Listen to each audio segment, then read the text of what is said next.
Much obliged, Major General. Major General, you occupy the senior operational leadership role with the Air Force. Your testimony is expected to help establish the command and operational processes that preceded the flight, including oversight of aircraft readiness, coordination among operational units, weather-related decision-making, and the communication of safety information through the military chain of command. This is in light of the fact that you were the Deputy Air Force Commander at that particular time.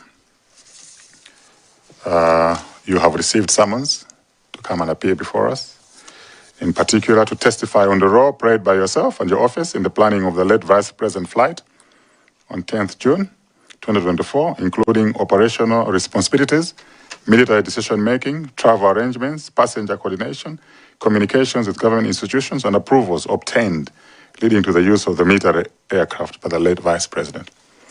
Before you respond, Major General, we will require you to take oath. May I request the Secretary to administer oath.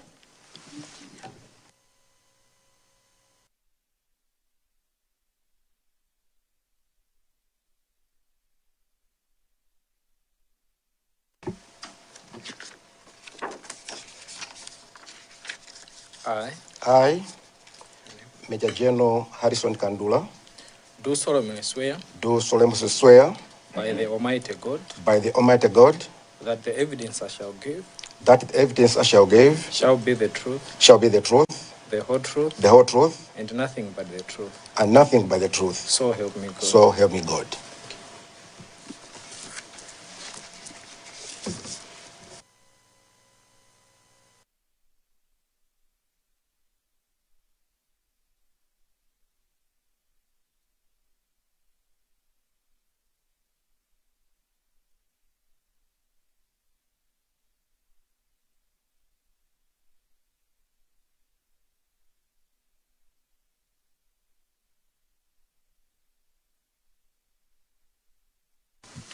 Major General, I'm aware we met you at this Zambia base when we were inspecting the wreckage, but at that time you didn't take oath, so your testimony here will be very important.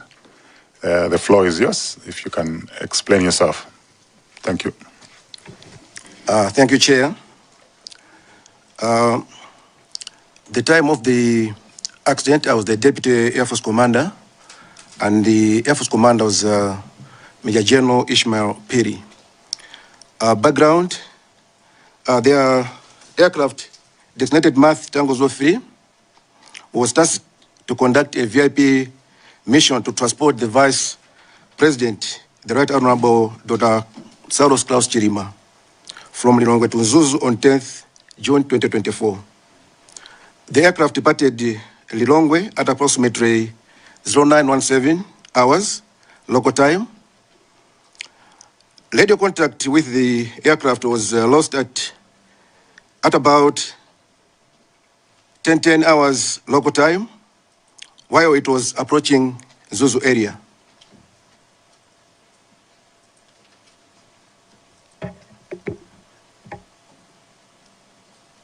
You can proceed. Okay. Search and rescue operations were initiated immediately after communication with the aircraft was lost. On 11th June 2024, the wreckage was located in the Ntungwa area of Chikangawa forest. Tragically, all 9 people on board lost their lives in the accident. Events on the 9th June 2024. On 9th June 2024, the aircraft had been hired by the family of late Honorable Laf Kasambala to transport the remains from Chileka to Nzuzu. According to the crew, the aircraft arrived late in Nzuzu due to adverse weather conditions experienced during the flight and late departure from Chileka. Later that evening, at around 1600 hours, a request was received from the Air Force Commander for a VIP mission to transport the Vice President from Lilongwe to Nzuzu at 0900 hours on the 10th June 2024. All communications outside the Malawi Defense Force is coordinated through joint headquarters. So this request came from the joint headquarters to the Air Force, then it went down to the base for the mission. The base was informed of the new mission and was instructed to notify the crew of the pending mission and departure time. Events of the 10th June 2024. On the morning of 10th June 2024, the crew reported that they have positioned themselves at Kamuzu International Airport in preparation for the VIP mission. The crew advised that the weather conditions were poor and indicated that they would obtain updated weather information before departure to Mzuzu. Base operations later reported that the aircraft had departed and its estimated time of arrival in Mzuzu was 10 hours that morning. At approximately 10:30 hours, I attempted to contact the crew by telephone. The call did not go through. Let me make it a point that it is a normal practice among pilots to communicate and provide updates regarding flight's progress whenever possible. After failing to reach the crew, I contacted the base operations officer to inquire whether he had received any position or status information regarding the flight. At this time, no additional information regarding the aircraft position was available. The search. At approximately 30 minutes had passed without any information regarding the aircraft, pilots converged into the operations room of Zomba Air Base to monitor the situation and assist in gathering information. It was also reported to the Commander Air Force that the aircraft had not landed in Mzuzu as scheduled. At the same time, efforts were made through air traffic controllers at Kamuzu International Airport and in Mzuzu Airport to establish communication with the aircraft. The base operations officer briefed those present on the occurrence and the action being taken to determine the aircraft whereabouts. As part of the initial search efforts, inquiries were made with Rikoma, Kasungu, and Karonga airfields to establish where the aircraft might have diverted and landed at these locations.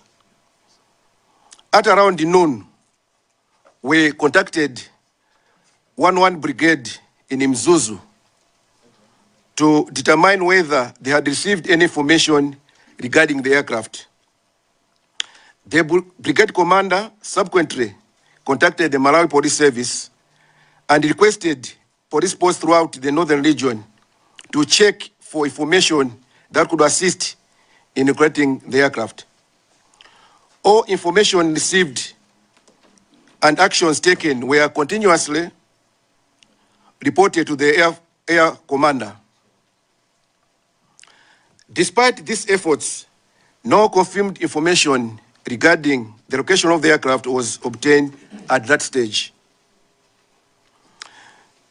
The Department of Civil Aviation declared an emergency and relocated to Mzuzu to commence search and rescue operations. Troops from 11 Brigade, that is the 3 Malawi Rifles, had already been deployed to the area. At that stage, the air traffic controller at Mzuzu reported that the last communication with the aircraft had occurred approximately 20 nautical miles north of Mzuzu Airport. Based on this information, search teams were directed to that area. Upon arrival, the Department of Civil Aviation joined the Malawi Defense Force personnel who were already conducting search operations on the ground. A team was assembled at Zomba, which included myself, to reinforce the operations in Zuzu.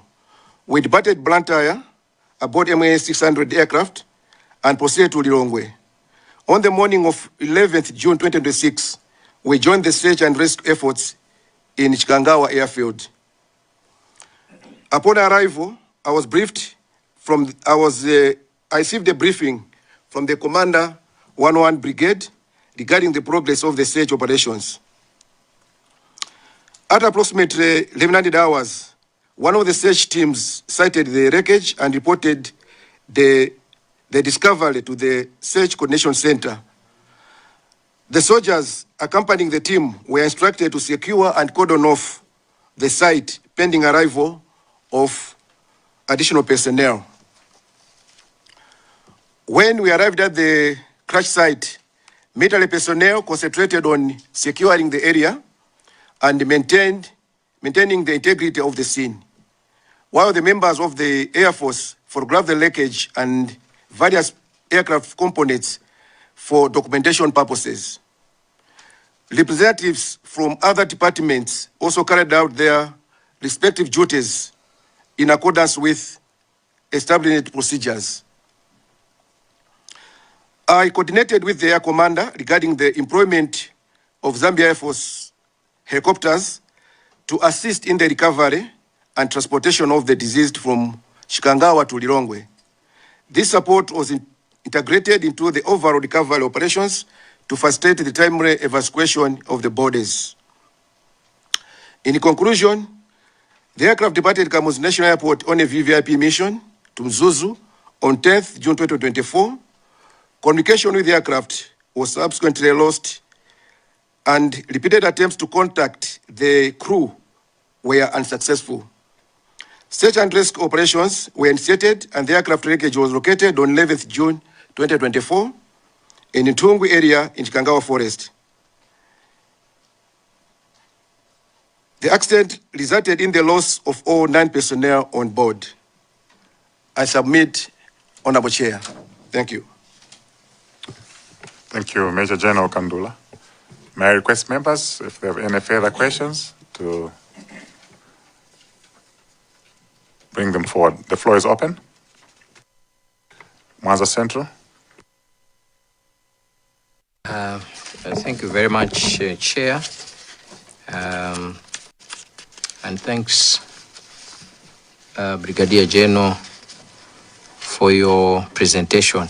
I just want to find out, you're saying the on second page, point number 11, the crew advised that weather conditions were poor and indicated that they would obtain updated weather information before departure to Mzuzu. This information was provided to who? And was the updated weather information later obtained?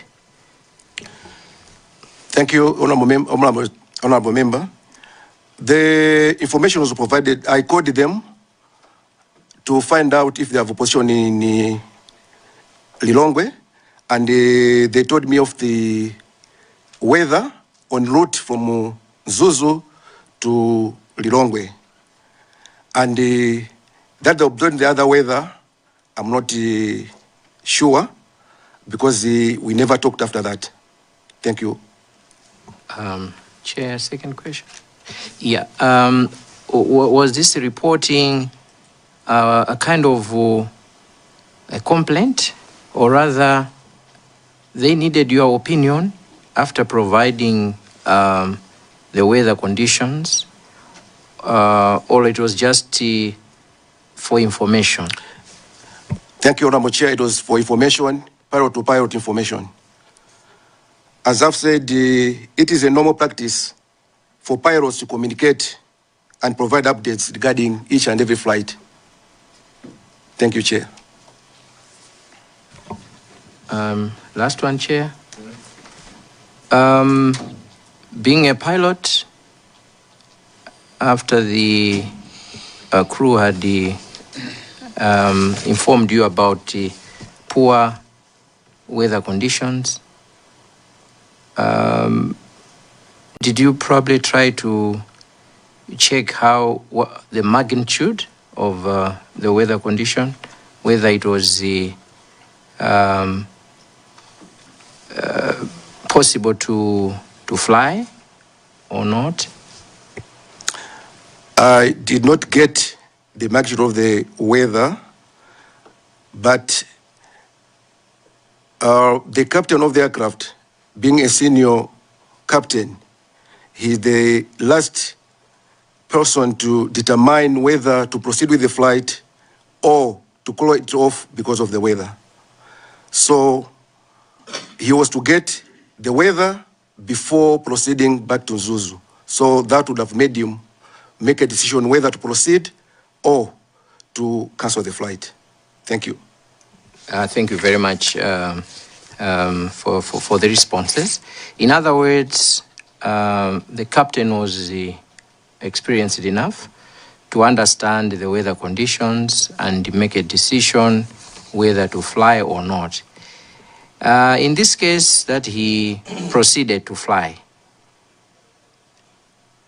should we assume that, or basing on how you knew the captain, it means the weather condition was okay to fly? Thank you, through your chair. The weather of Zuzu is unpredictable. It opens up, it closes up. So sometimes you can depart going to Zuzu while the weather is closed, but the time you are arriving in Zuzu, it can open up and you can make a landing. So it's about Zuzu weather is unpredictable. I think that's what I can say. Thank you very much, Chair. Ilonge Modi. Thank you so much, Honorable Chairperson. I have like 3 questions, but these 3 questions, Major General, are asking about your opinion. So you can give me your opinion or you cannot give me your opinion. But I'm asking this because you are one of the very experienced Donia pilots. And I have to declare that every time I was on your flight with late Colonel Owen Sambalopa, I could feel safe because I knew the expertise that you had and that of late Colonel Sambalopa.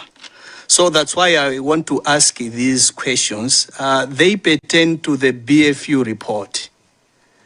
I don't know if you'll be able to tell us this at this point or at another point, so feel free as well to not respond and turn it to another point. But I want to understand what would be your explanation to the turns that the Donia was making until it crashed, and we hear that at the end the landing gear was down.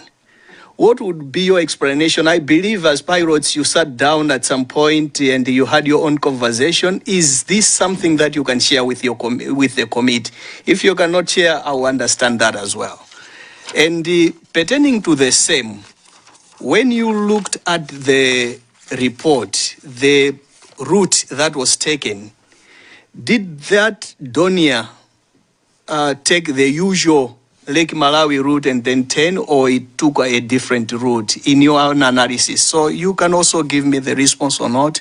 I'll be okay with it. And the last one is on the aircraft was flying at 7,000 feet, but the flight plan was that it would fly at 9,000 feet. You have been flying it. Would you also share with this committee on what you think prompted pilots to fly at 7,000, not 9,000 feet? Chair, these are questions that are actually pertaining to what I want to hear as expert witness, if I may call him that way. Thank you. Thank you, Honourable Member. Through your chair, Let me start by saying that flying from Lilongwe to Mzuzu, you start off from an airport which is instrument equipped to an airfield which is visual, which has no any navigational equipment. When you are flying into Lilongwe, you are assured that you'll be able to make an instrument approach using the facilities which are on ground at the international airport, at Kamuzu International Airport or Chileka Airport. So you can fly at that high level, you come in, you do the instrument approach and able to land. But in Zuzu has no such facilities. So you have to fly visual into Zuzu. So you can start off instrument flying from Lilongwe. At one point, you have to be visual so that you are able to land in Zuzu. If you maintain the level which you are at above the clouds, it is difficult to descend in Mzuzu. So, when you are flying into Mzuzu, as you are getting closer to Mzuzu, any gap you find where you're able to see the ground, you can descend through that gap and maintain that visual contact with the ground so that you are able to land at Mzuzu. Or you can maintain the instrument flying only if you are able to contact Mzuzu and assure you that it has opened up, you'll be able to descend in. From my own view, looking at the turns, it might be, I'm not sure because I wasn't the one flying, that they were looking for gaps, they find a gap, it closes up, they'll climb again. They'll circle around, see another gap, they'll try to go in so that they maintain visual. They find that they are not visual, they'll climb again. Maybe those changes came about because of that reason. Thank you, Chair. Sorry, Major General, the other two questions about the lake. Did they use the Lake Malawi route or they used a different route? And on the other one you have already responded. Okay. On the part of routes, a direct route from Kamuzu International Airport to Mzuzu passes over the mountains. But for sometimes when you're flying into Mzuzu, the area which looks a bit favorable in terms of weather is the lake shore. So pilots opt to go to the lake, break from the clouds, become visual, and fly into Mzuzu. This route only works if the clouds are not too low, because there are mountains which are taller. Sometimes you find that it's covered up. The mountains have entered into the clouds. So you can come low level from the lake while you have got the ground visual, but you find that the mountains have entered the clouds, then you have to fly up. The other area which becomes open is Ekwendeni side. So sometimes you can go around, you find the opening in Ekwendeni. It's where you can descend that side and come and land at Mzuzu. Thank you, Madam Chair. Chair, thank you so much, Major General. What you have said, I have heard, and it makes a lot of sense to me. But it is my view. It is my view that you have said the route, direct route to Mzuzu is the one through mountains. The other one is not direct. It is my view that the pilots were trying to get to Mzuzu quicker because of the time factor that was there, because the late VP was going to the funeral and then was coming back. They were under pressure to get to Mzuzu quicker because they also told you that the weather is not good. So when the weather is not good, you usually use the lake. And the weather was not good, but they used the mountains. So it is my view that the pilots probably were under pressure to get to Mzuzu quickly and get back. This is my view, which you can agree or not agree. I cannot agree. As I've mentioned, two areas which becomes open. It's either sometimes the lakeside or Ekwendeni. If you are flying over the mountains, if you don't find any gap around this direct route, the only area which you are assured of finding a gap is around the Ekwendeni area, which is almost direct on the direct route. I submit, Chair. Somba City, South. Thank you so much, Major General. Let me also join my friends in thanking you for showing up and also for waiting so long for you to appear before us. Mine is on the crew. You knew late Sambalopa and the late Flora Seremani very well, I presume.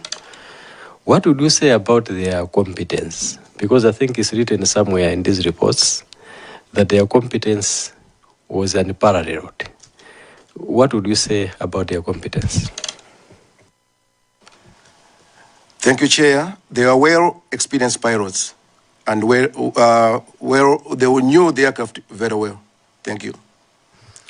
Thank you so much. Chair was quoting that because one of the pilots said this in one of the reports. And yesterday, was it today? The CDF also mentioned the same.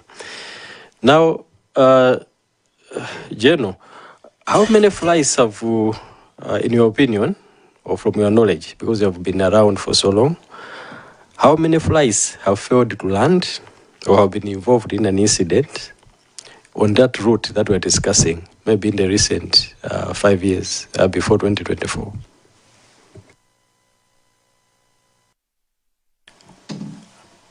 Not that I know enough incident on that route. Thank you very much. Meaning, Chair, I'm not giving my opinion, but this is a route that these pilots are well acquainted with, so they know what to do when on that route. So I just wanted that to be also clear. Major, you also mentioned about using visual contact, using visual as opposed to instrument at a certain point.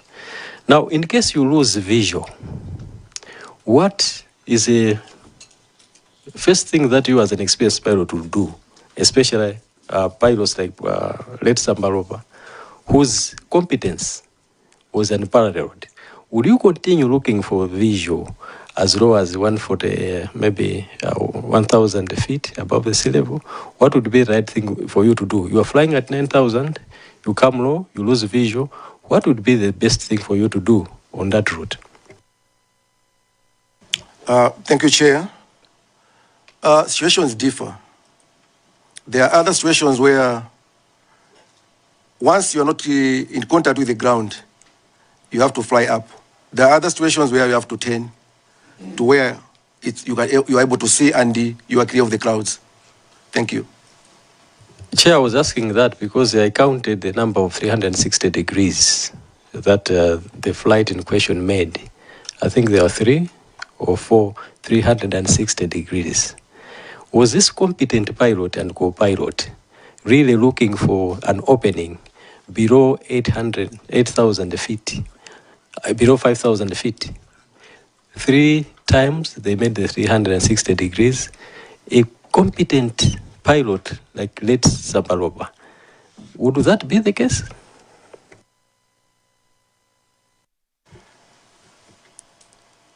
Thank you, Chair. It can be competent because you are looking for a place where you can be safe and able to break from the clouds and able to land. Recently, there was a Boeing 737 which circled around Lumbadzi for 14 times, just circling for it to make a landing at International Airport. Thank you, Chair. Chair, that will be all for me. Thank you. Any questions? Kanabe North? Chair, thank you for giving me this chance again. Major, I would like to understand this question. I'm always asking anyone who comes on that chair about ELT.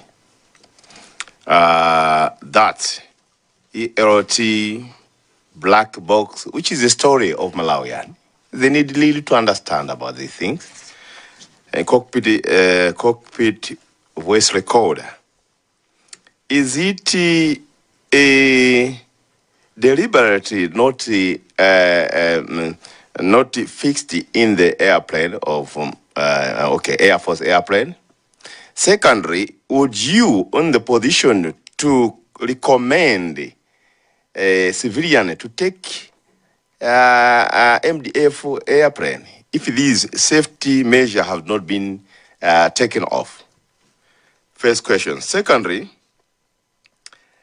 is about the weather.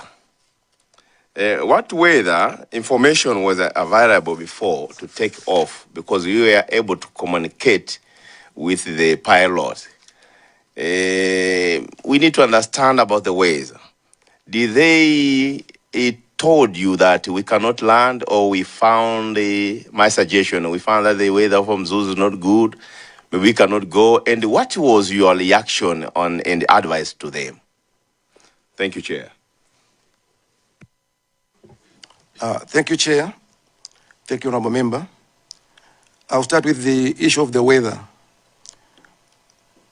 I took it upon that the pilot is the last person to determine whether to fly or not fly if the weather is bad. So if they told me the weather was bad, but we'll get updated weather for us to depart, to me that information was enough. On the second question of ALT, black box, voice recorder, it's not mandatory for a military aircraft to have data recorder or black box. On the minimum list of airworthiness, an emergency locator transmitter is not an instrument which will make an aircraft unworthy to fly. Thank you, Chair. Chair, sorry. So my question is, if these things are not mandatory to be fixed in your airplane, would you in the position to advise VVIP to carry on their travel using this airplane whereby safety has been compromised according to maybe standard of ICAO? Thank you. We are, as the Malawi Air Force or Malawi Defense Force, we are part of the government.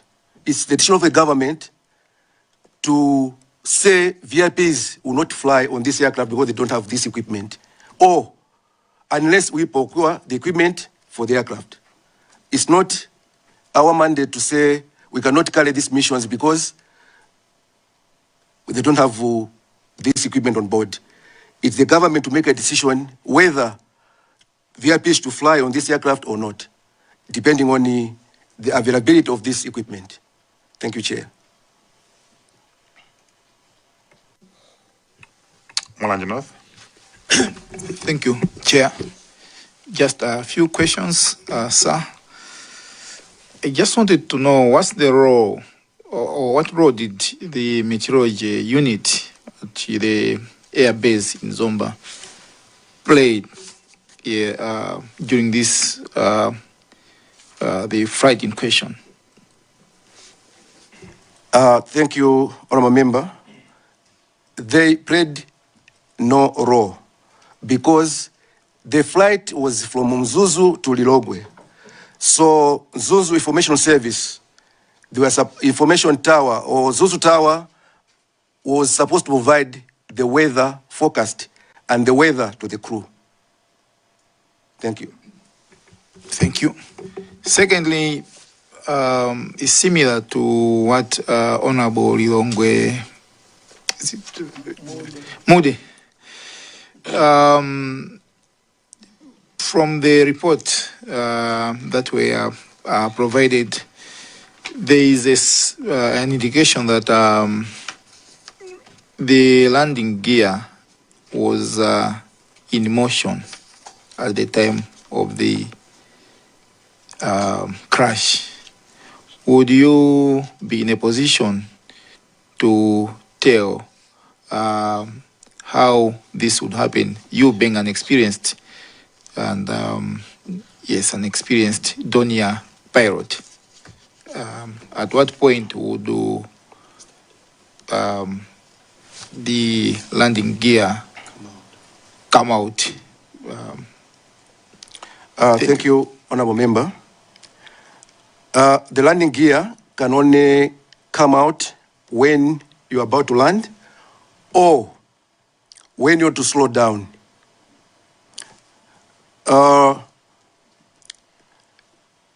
If you want to slow down, maybe looking for a place for you to get in and don't want to be on a higher speed, and to avoid stalling, you can have the gear down and the flaps so that you are safely operating the aircraft at the minimum speed. So that condition will assist you to operate the aircraft safely because of this gear down and the flaps in the down position. Thank you. Thank you. And then on the communication between the crew and the tower, in terms of the standard procedure, at what point, for example, you've flown between Lilongwe and Mzuzu, do you communicate to the, for example, Mzuzu Tower as you approach Mzuzu? Is there any point where, as a standard procedure, a communication is supposed to be made from the crew to the tower that we are now approaching Mzuzu? Thank you, Remember. Thank you, through your chair. When you are flying from Lilongwe into Mzuzu, you will be under Lilongwe radar or Lilongwe formation up to a point called NASA. When you reach the point NASA, if you are maintaining the same flight level and you haven't descended, they will advise you when in range, contact Mzuzu. So you'll be trying calling Mzuzu to a point where you'll be able to communicate with Mzuzu. And most of the times, you are able to communicate with Mzuzu 10 nautical miles from Mzuzu. Approximately Abimu Mzimba. That's where you are able to talk to Mzuzu. Thank you. In this, just your mic. In this case, you can confirm that there was no such communication. I cannot confirm because sometimes you can be calling stations, you can be calling towers, but they cannot hear you because of the type of radio you are, the quality of radio you have in your aircraft, or the quality of radio which is on ground, or the terrain which you are flying in. Maybe they were trying to call, but they could not get through because of these factors, the terrain or the level they were flying in.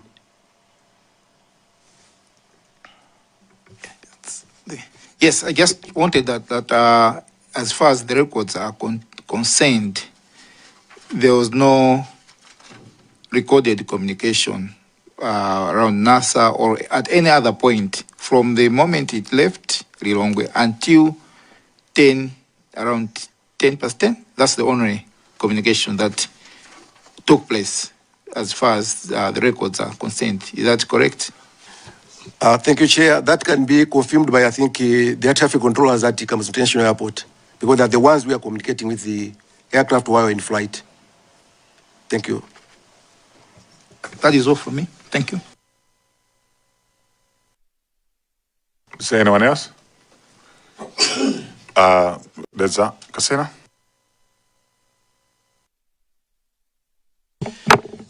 Chair, once again, thank you for organizing people of the Zagasina. and the Major General, welcome once again, and let me join my honorable colleagues who have already offered their condolences for you lost your friends, your colleague. I know Keno Sambalova was your fellow colleague who were exchanging in the flying the Donia.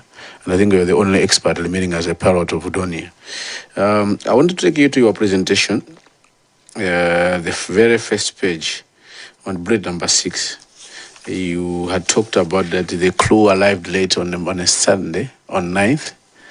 And in their report to you, according to the crew, they said they arrived late in Zuzu due to the adverse weather condition experienced during the flight. And that it goes on the blade number 11, where the crew, when they are in Longwe, they had advised to you on the poor conditions of weather. The night of 9th June, you being the deputy in command at the air base, as a deputy commander, you have that request to have the flights to the plane to fly the VIP, the second command, and you had it in mind that the crew arrived late because of weather condition in Zuzu. At any point, did you give in an advice to the commander that even though you want these flights to come back to perform this duty, but there's this information of the weather as reported to you by the crew? Did you?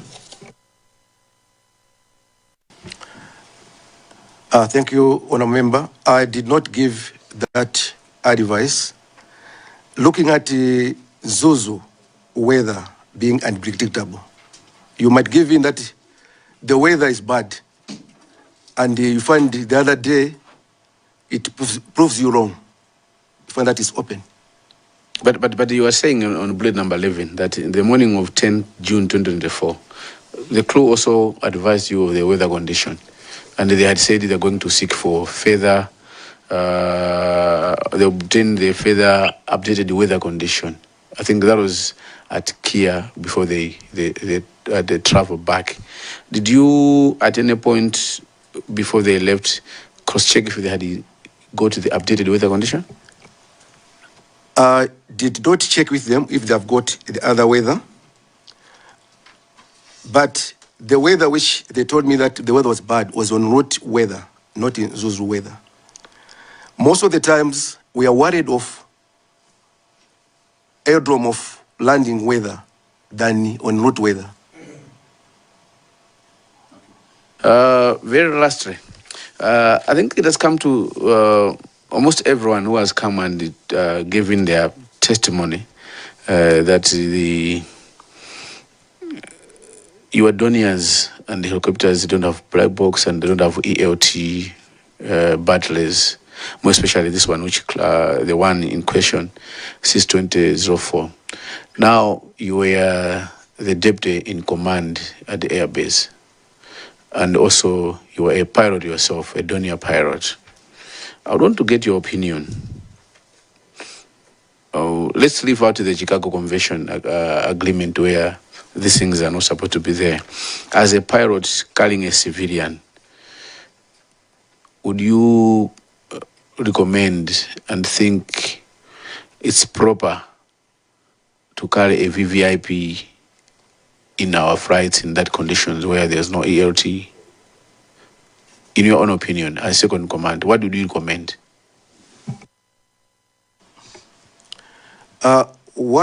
Thank you, Honourable Member. What determines a safe flight is the airworthiness of the aircraft.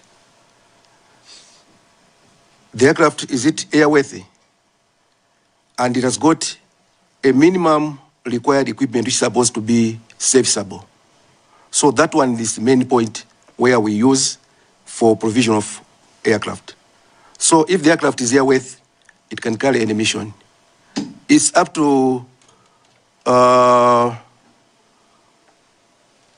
the organization or the government to put its stand on whether to use the aircraft in that condition or to upgrade so that is able to carry those missions with those equipment on board. Because it's a test aircraft which is looked after by the government. It's not the Air Force assets, they are government assets. Thank you, Honourable Member. So you are as the expert witness, as my brother from Longamude called you. Yes, it's a government property and it's government to choose whether to upgrade or not. If you are to give in your expert opinion, would you want EOT to be in our flights, to be upgraded, or you're okay going by the standard which you were as a pilot of Edonia? As a pilot, I would love to fly modern aircraft. I will need everything in the aircraft. All the equipment which is supposed to be in the aircraft, I will need it. The autopilot, ground proximity, everything. I'll need it. How long, maybe, Chair, I want to understand, how long have you been the second in command at the Air Force? And the pilot, Edonia pilot? I've been a Edonia pilot since 1994. At any point, did you recommend to have that upgraded flight, as you said, that you'd want as a pilot to fly a updated flight? While you're in second command or as a pilot, have you ever recommended? There are a lot of write-ups on the upgrades. We are writing a lot of letters for the upgrade of all the platforms which we have. Because of that dream of flying well-equipped and upgraded platforms. Thank you. That is all from the Zagasina, Chair. Zomba Tonde. Thank you so much, Chair. And good evening, Major General.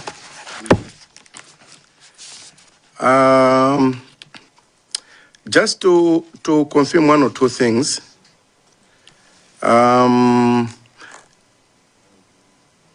When one would want to follow on your maintenance lines, do you keep maintenance cards for respective components on the aircraft? Would you confirm that? Thank you, Chair. If I may be able to say, I've seen on the list of attendees who will be attending this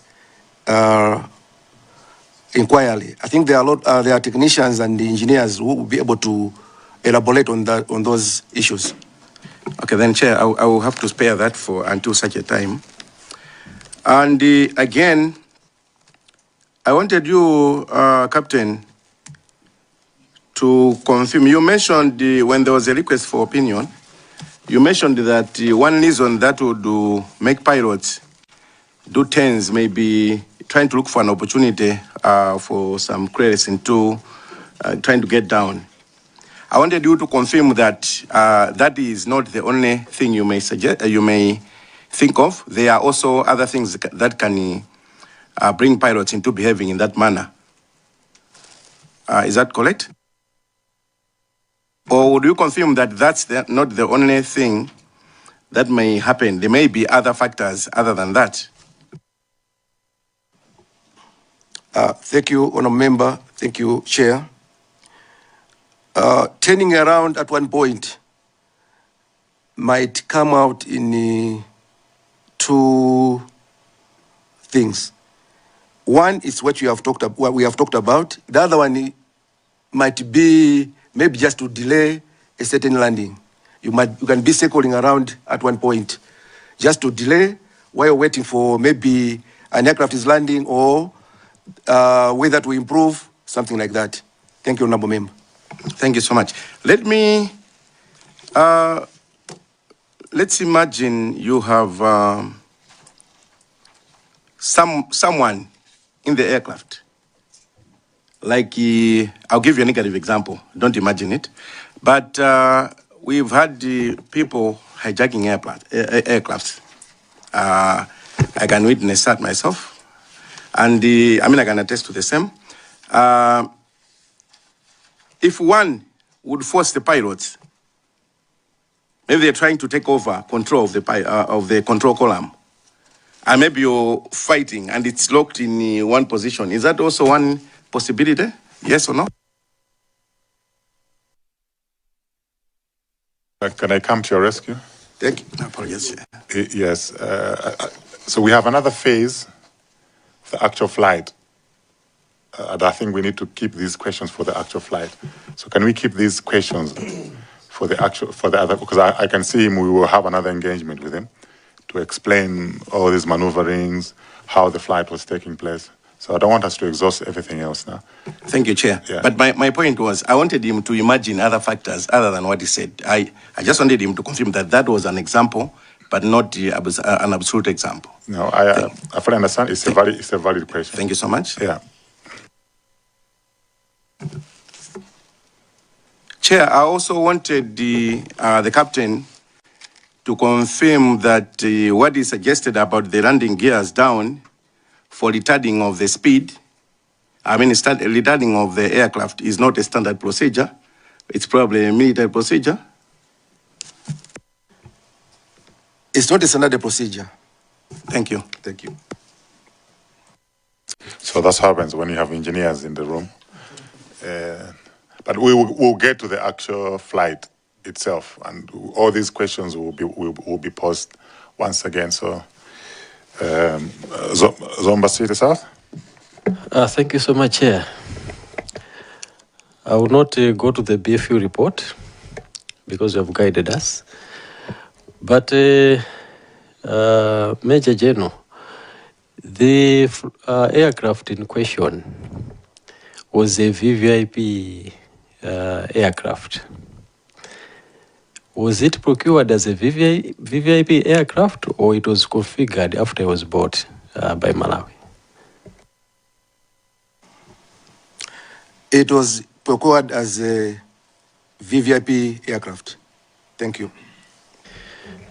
So if it was procured as a VVIP aircraft, I think the features in there could be akin to civilian aircraft. Would you confirm? Affirmative, Honorable Chair. In that case, I find it very difficult now to understand why it did not have the black box, the cockpit voice recorder, the flight data recorder, because it was configured as a civilian aircraft.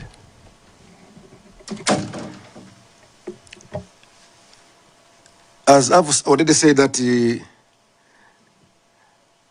an aircraft, when it's bought, being a military aircraft, it has got a minimum list of equipment which they put in on the aircraft for it to be flying. Some of this other equipment is the state buying the aircraft, putting forward so that they can install those equipment on the aircraft. That's why at one point we are bringing in suggestions for this equipment to be installed on the aircraft. Thank you. Chair, I was following up because it was also mentioned at a certain point that military aircraft it's not mandatory unless you are procuring as a VVIP. So they know this will not be doing maneuvers by the soldiers. It will be carrying VVIP. And therefore, I thought it was common sense that what they call the black box would be installed. But I think the captain is advising us otherwise. I would propose that we still, as a committee, continue on this path to establish the truth. Finally, Chairperson, Major General, I think you are responsible for calling for an emergency response team in Zomba. Can you confirm? Yes, I can confirm, Honorable Chair. So you knew about the missing aircraft at around 10:20 in the morning. This emergency response team was called at 6 p.m. On my counting, it's 8 hours after you knew that the aircraft was missing. What took you so long to convene this emergency response team? Thank you, Honorable Chair. There are phases of search. The first phase, it's where we are contacting the tower and the airports around for the missing aircraft. The second phase, it's when the civil aviation declares an emergency. Good enough, the MDF has got battalions and the barracks in all the regions. So, the brigade in Mzuzu was tasked to conduct the search, while us in Zomba, we are moving in to beef up with them. We had other partners who wanted to assist in the search, like the American embassy provided an aircraft, which was to conduct the search on the 11th. We had the University of Science. They wanted to provide drones for the same search. So we had to coordinate all this before our departure, because some of these partners wanted the liaison officers with them on the search. Thank you, Honorable Member. No, thank you very much, gentlemen. Maybe just one clarification. At the time that we inspected the wreckage in Zomba, there was a donia there. Was that donia operational on 10th June 2024? Thank you, Chair. It was unserviceable. It was unserviceable. Unserviceable. Meaning to say that you didn't have a spare parts? What particular spare parts, or it was just service, normal change of oil, avionics and stuff like that? It was to go a scheduled maintenance and the replacement of some of the spare parts. As I already said, there will be some technicians coming in. I think they'll be able to explain which inspection was coming in on that aircraft for it not to fly. The time we were at the Zomba Air Base, we were told that the donia that was used to go to Mzuzu on this fateful day had a fault a week earlier, and they had attended to that mechanical fault. Would you be able to confirm to us the nature of the mechanical fault and how it was resolved?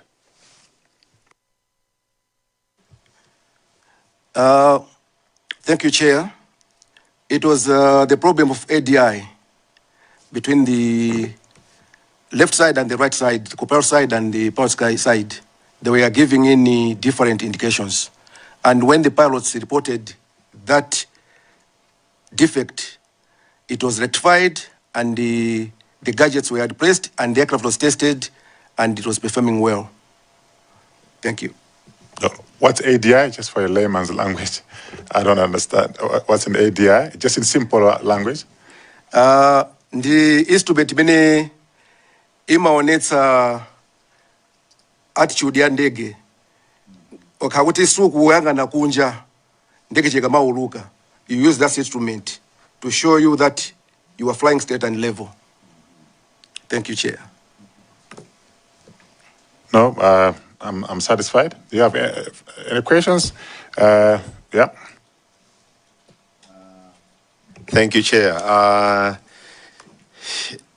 I want to ask you one question concerning the BFU report. On their findings, 3.1, they say findings, 3.11 crews. They have indicated that the investigation was unable to find aeromedical certificate for either pilot valid at the time of the incident. I think you have heard about that, yeah?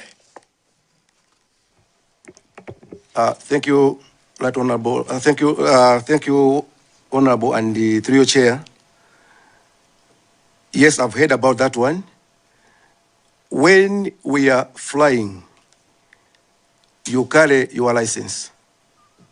Unfortunately, most of the documents which the crew were carrying, they were lost in the accident. So when they requested for those documents, we didn't have them readily available because you carry a license with you whenever you're flying. Thank you. Yeah, okay, Chair, thank you. Yeah. Major General, when we read the reports, it's indicated that training of pilots is supposed to be very regular, if not every year. Can you confirm when was the last time the pilots attended a training for the Donia? Or if at all they had missed any other training prior to their departure on this mission? Thank you, Chair.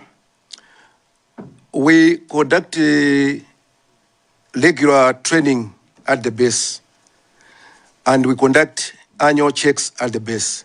And during that time, we had just conducted the training with the pilots.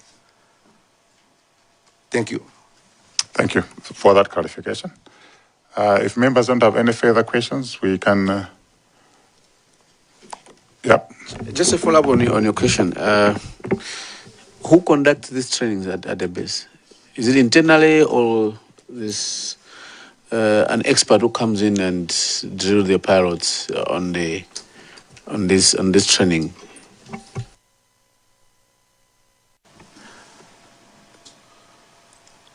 Thank you, Honorable Member. We conduct the training at the base. I am one of the instructors. Late Owen Sambalopa was one of the instructors too. So could conduct regular trainings with the pilots. Thank you.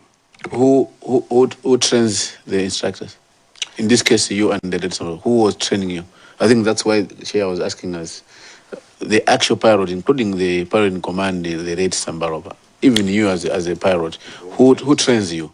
Or periodically, or a year, or whatever? Would you go to training? Once a year, we attend a refresher course in German. Every year you are going? We are to go for that training. Thank you very much. General, Major General, I think we have spent a lot of time with the commander of the Air Force before you came. So most of the questions were asked by members. We were aware that our interaction with you was going to be very short because most of the answers were answered. But you've managed to fill in the gaps of some of the information that we didn't have and give us some clarity. All we know is that you'll be relevant in the next phase as well. So we seek your continued cooperation until we see this matter to the end. If you have, do you have any further comments to make at this stage? Thank you, Chair. I think at this point, I don't have any comments. Thank you. Major General, you can take leave and we'll meet you next time. Thank you, Chair. Thank you, members.